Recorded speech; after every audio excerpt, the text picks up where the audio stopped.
So, officers, today the topic on which we will have the discussion is on plea bargaining, as introduced in CRPC in 2006. So, we start with that what was there earlier to the addition of the chapter. There were some Supreme Court judgments regarding it, but those were not in favor of that plea bargaining should be introduced. But let us now start with that what bargain implies: negotiation. And on the basis of that, it can be taken as a request for negotiation to the court. Actually, it is going by the dialogue between prosecution and the defense with the acceptance by the judiciary. And it is based on the principle of nolo contender, literally, which means I don't wish to contend. Barring a few percentage of cases, it has been recognized in many countries in the criminal justice system, including the United States. And it has actually resulted into substantial reduction in the workload of the courts. Please say in 2005, in case of state of Gujarat versus Natwar Harchandji Hawker, which is reported in SCC Online, it has been said that the doctrine of nolo contender should be used as one of the alternative to check the menace of areas with a view to find out that whether in the certain type of criminal cases it needs to be tried and experimented for speedy justice. By that time, there was no amendment in the law. But however, the bill was already pending before the legislation. And that is why in this authority, much was said regarding the benefits and how the implementation of the act, amendments can be done subsequently when the plea bargaining is introduced in the act. Then, you know, if we trace its history, that from where it was started in 1991, when the 142nd Law Commission report was there. And it said that in order to deal with the magnitude of backlogs, this should be implemented because it is a speedy way to dispose of the criminal cases. Then came this next Law Commission, and that is 154th report, again recommended the same, that legislative policies which should be there entered into for the trial of the prisoners and mitigate the impediments which are there in the speedy disposal of the criminal cases.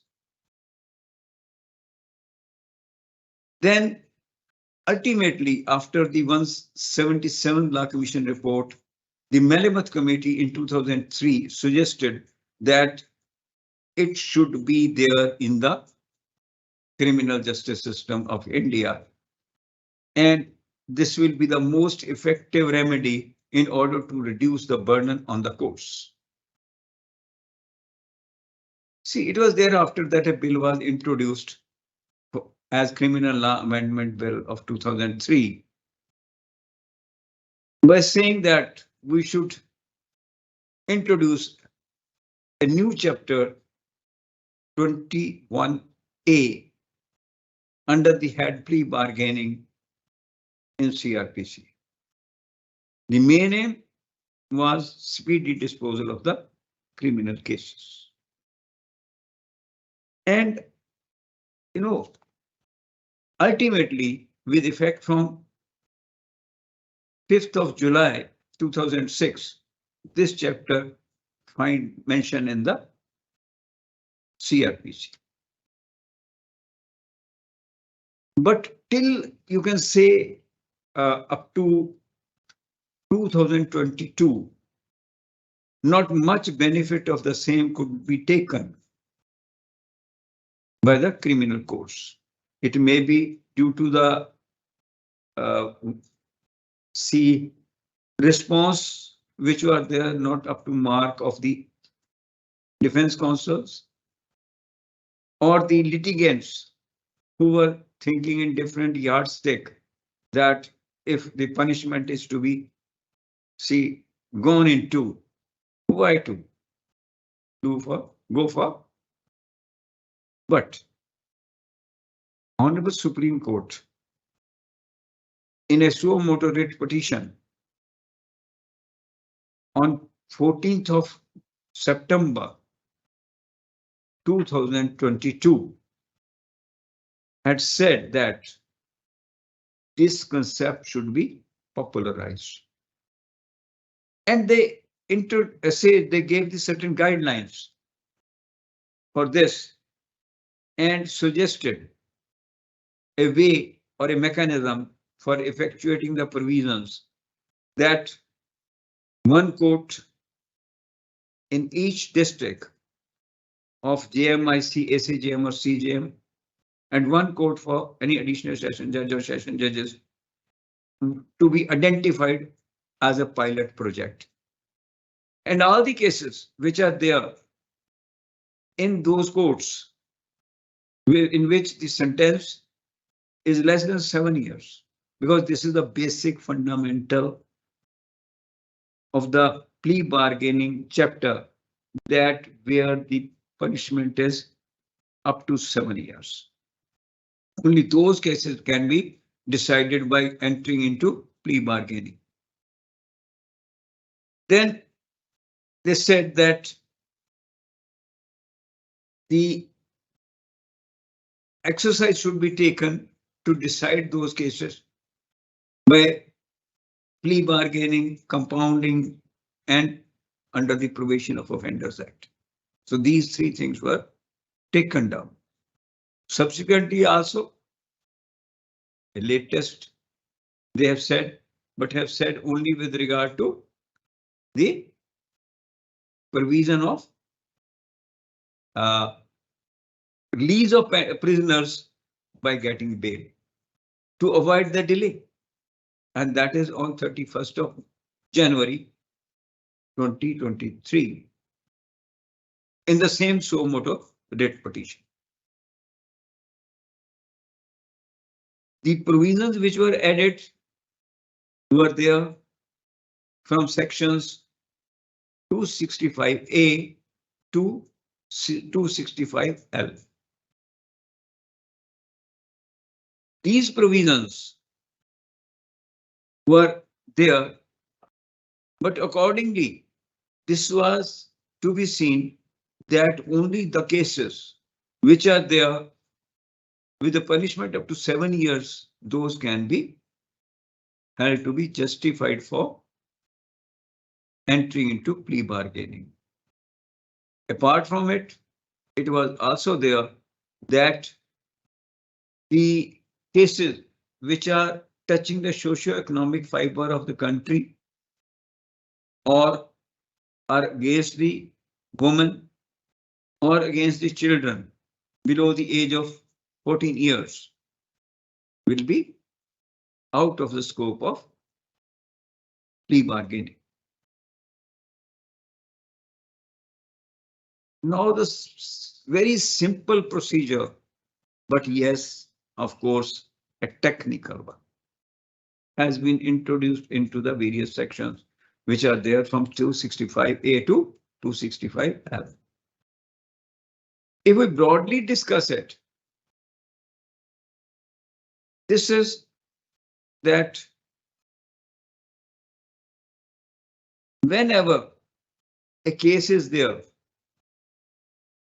on police report or on complaint. Now, these two terms are being taken simultaneously in various sections or various subsections.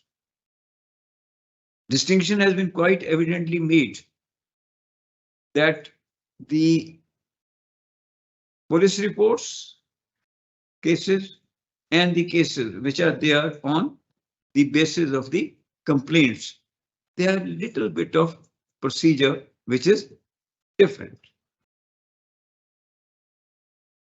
Now, when we go through the section 265A, A part deals with the police reports. And it is said that in this case, when the challan has been presented and the court is of the view that offense has been committed by the person for which the punishment is not exceeding 7 years. The words used are in negative form. Imprisonment of life, imprisonment of more than 7 years, or death. In those cases, and if a complaint has been filed, and after entering into the process of examining the complainant under section 200, and then coming to the stage of 204, then in those cases, the action can be started for voluntarily entering into plea bargaining. However, the list by the central government has been notified in cases where there is socio-economic condition of the country has been involved. Here, I would like to clear your one doubt that though Prevention of Corruption Act or the prevention corruption has not been taken in socio-economic conditions of the society, so the punishment is also less than 7 years. So it can be done. But it is doubtful or debatable. According to few, it is said it cannot be done in such cases, but to my mind, it can be. Then the first thing from where it is to be started, that is by moving an application for bargaining by the person who is accused of an offense. And it can be in the court in which the trial is pending as per section 265B. And the application is to state that he wants to voluntarily go for plea bargaining, and a sworn-in affidavit is to be accompanied with the application, in which it should be that he well understands the nature of the offense, extent of punishment provided by the law, and he has not been previously convicted of the said offense. Meaning they were same offense. And if he is convicted of same offense, then of course he cannot enter to plea bargain. Then after this application, you have to issue the notice to the public prosecutor, and if it is on complaint, to the complainant also, as the case may be. And also,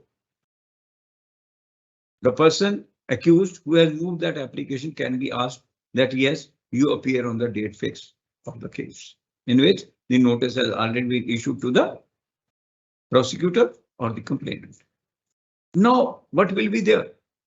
Prosecutor, complainant, and the accused all will be there on that date in the court. When all are there in the court, the duty has been casted upon you very well by the section 265B itself, that the accused shall be examined in camera. None should be present there with the accused, not even his counsel. And now what you have to assess? You have to assess that whether in fact the application has been moved voluntarily. And when you are satisfied, now this is a very important duty, that how to assess the voluntariness. And once you assess the voluntariness, you're satisfied that it is voluntary, you will give time to the public prosecutor, the complainant, the accused, that yes, since I have come to the conclusion by asking some questions that it is voluntary, no pressure is there, or no one has suggested him to take in view of the less punishment, that there should be a mutually satisfactory disposition, which is generally called MSD, between the parties, and they should work for on the case. But no, if you find that it was not voluntary by any reason, then that application will be dismissed and the case will be posted for the proceedings from which the application was moved. And it will be tried as a case under the Common Criminal Code for that trial. And if the court finds that he is previously convicted of the same offense, again the same fate. But if yes, it is voluntary, then a date will be given for entering into mutual satisfactory disposition, for which the guidelines of which are there in 265C. In working out the same, the procedure which shall be followed is different for institutional police report, as I've already said, that both are going simultaneously in the same section as subsections 1 or 2, when it is filed on complaint and what is in institutional police report. Then, because here the complainant will also be there, whereas in cases where they are instituted on police report, the investigating officer will be there. And the victim of the case is to participate in the meeting in order to enter into mutual satisfactory disposition. And in case when it is on complaint basis, the court is to issue the notice to now complainant is there, accused and the victim of the case to participate. Now here the leverage has been given to victim to be present along with his counsel or pleader engaged in the case. Now, in both the cases, it is your duty that you will ensure that all the proceedings of the mutual satisfactory disposition are carried out completely in a voluntary manner. There is no influence of anybody being exercised.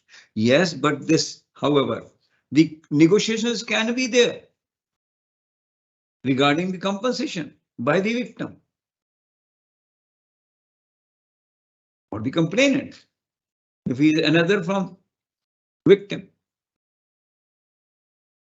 The money as a compensation which can be demanded there, that can be put forward, and decision can be taken that whether it is workable or not. Then, yes, when it will be paid and all that, in which way it will be paid, that is to be also there. But of course, before the pronouncement of the judgment in that case. Now, when say a date has been fixed by you to enter into the mutual satisfactory disposition, and with the passage of time on that date, it is said that it could not be arrived at, another date can be given. It is not that it is to be done on that single date. They should have a period to think over, both the sides, complainant as well as the victim and the accused who has to pay the compensation. And then when finally the mutual satisfactory disposition has been arrived at, the report of the mutual satisfactory disposition shall be submitted before you. And all the persons, report shall be drawn on the basis of that. Now here there is a difference, a very material fact, that the mutual satisfactory disposition shall be drawn by the parties. But on the basis of that, the court shall prepare a report of such disposition. It is the duty of you to prepare the report. And then that will have to be signed by all the parties who were there present in the discussion during the going for the mutually satisfactory disposition. And if no such disposition has been worked out, the court shall record such observation, and again the proceeding will start from zero, from where the application was moved and all this exercise was done. Thereafter, when it has been worked out, the court, that is you, have to go according to the section 265E of the chapter, that is disposing of the case. Compensation will be awarded to the victim. Then the quantum of punishment, leasing of the accused on probation of good conduct or admonition under section 360 extra will be looked into. And accordingly, the procedure specified therein will be dealt with. But here I will again like to tell you that the compensation shall be asked to be paid, and ensure that it is paid to the complainant or the victim. And if no, there is a punishment, then 1/4 of the punishment is to be given. And when minimum punishment has been provided, it may sentence him to half of that minimum punishment. It was argued in one case that the minimum punishment, then what is the necessity of? But the various high courts have held that it is not. Even in some legislations, say as a Drugs and Cosmetics Act, in other, where the minimum sentence has been prescribed, it has further been stated as a rider to that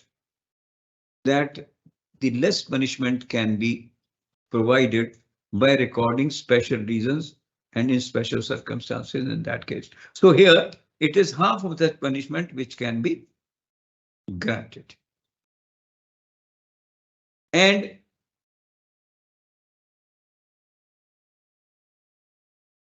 the 1/4 sentence or the half sentence of the minimum sentence prescribed will be the punishment for the said case for the accused, and judgment shall be drawn accordingly. Now, very interesting and a, a clause which is there in 265F, that is the judgment of the court. The judgment shall be delivered in the terms of mutual satisfactory disposition and in accordance with the sentence which has been provided under section 265E. And this judgment is a final judgment and no appeal lies to this against this judgment in any court. And this is that the finality of the judgment is there under section 265G. Now, why this finality? The basic fundamental of this is that when the judgment has been taken by the parties according to their wishes, according to their consent to which they have consented, then why to go for? Nobody is allowed to go against that judgment or to challenge it. Yes, but some exception is there, that especially petition under Article 136 or writ petition under Article 226 and 227 of the Constitution of India are available against any such judgment of the court according to the constitutional provision.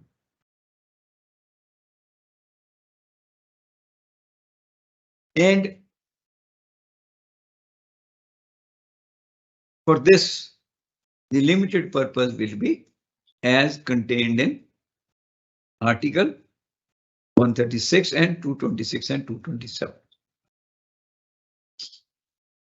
Now, the powers which are there vested in you for dealing with the cases of plea bargaining are all which are there under CRPC for granting of bail, trial of offences and other matters relating to the disposal of case. So there is no distinction of the procedure which is there different from CRPC. Now, as in the general law, if some period has already been undergone by the accused before pronouncing the judgment, that period is to be set aside against the imprisonment which has been sentenced, for which he has been sentenced by the court. And for that, all the provisions of section 4 to 8 are applicable as per section 265I in the chapter.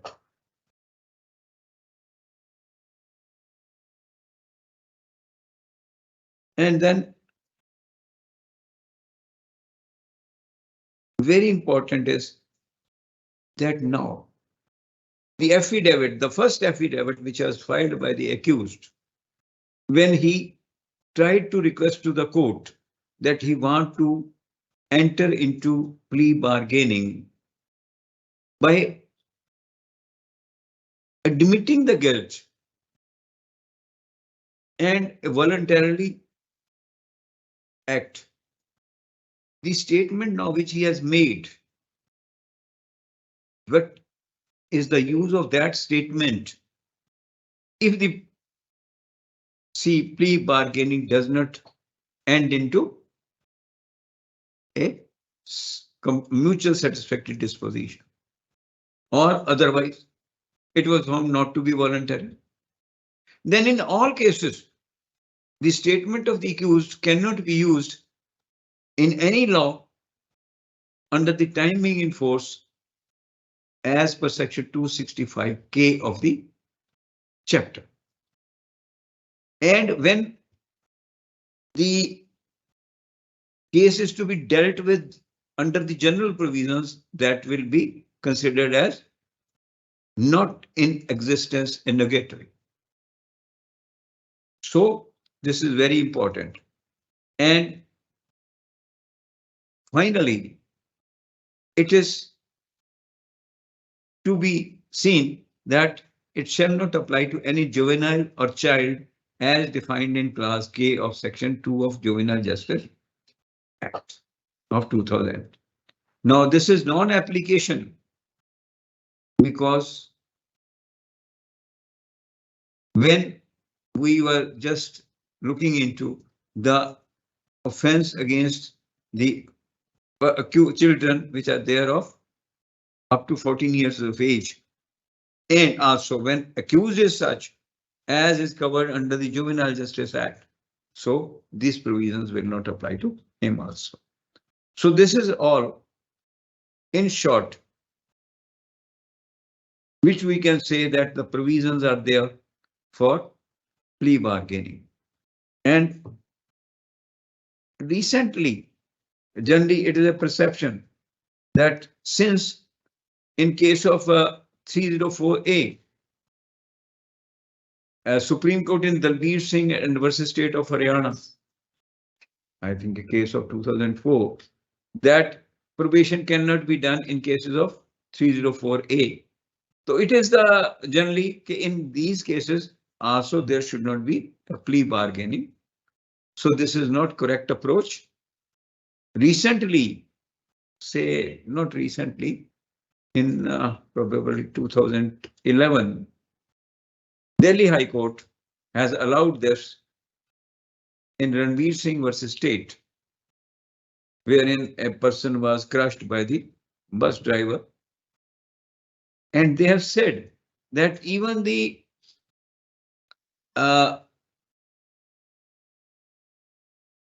punishment which is there should be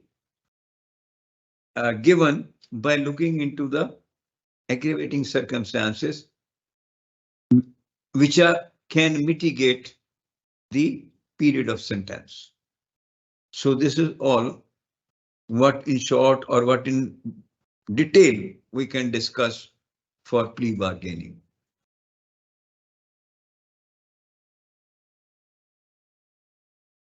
Now, whether there are any questions in chat box?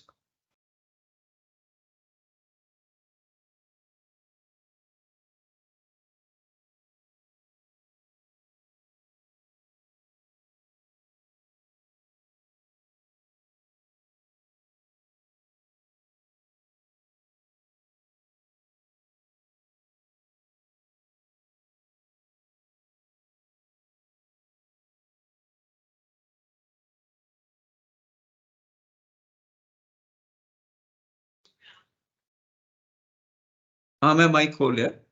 In case you have any queries or doubts, I will request you all officers that please mail these queries or your doubts either to the Chandigarh Judicial Academy or to me,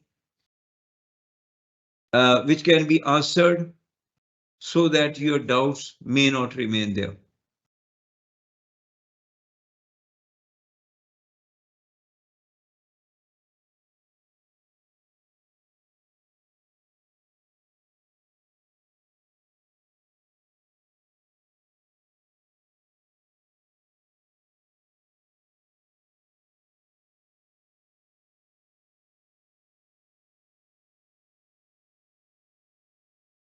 Okay, so I think as per the information from the person concerned, I feel that no query is there which has been posted.